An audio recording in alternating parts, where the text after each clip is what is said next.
St. Augustine woman worked behind the scenes during the civil rights movement and knew Dr. Martin Luther King before the world knew him. And that woman, Janie Price, just passed away last week. Jessica Clark reports tonight that her stories have been recorded, so time will not forget them. In the 1960s, I was employed in the Lincolnville Museum in St. Augustine. And I found out that her salary was more than mine. On video, Miss Janie Price shares her memories of sit-ins at the Howard Johnson and opening her home to Dr. Martin Luther King Jr. She was the sweetest person. Most people who knew Janie Price, such as Gail Phillips and David Nolan, called her Miss Janie. She lived in this house in St. Augustine. Friday, Miss Janie passed away.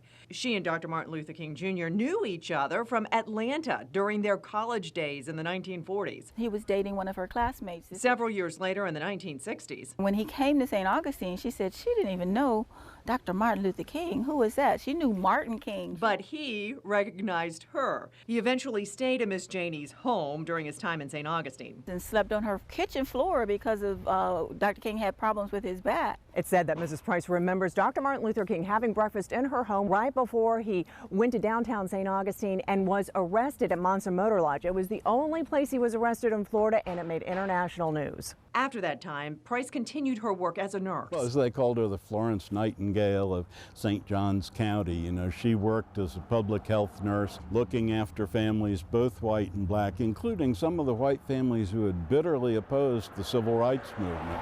And while working as a nurse, Price learned white supremacists had turned her car upside down. And they turned it over one day in the parking lot at Flagler Hospital. And she made them turn it back over. And I could see her saying, you know, you just better turn it back up. You know, I mean, she was feisty. Phillips has recorded Price's stories in her own words, along with oral histories from other people, so that history doesn't die with our legends as they pass on. In St. Augustine, Jessica Clark, First Coast News on your side.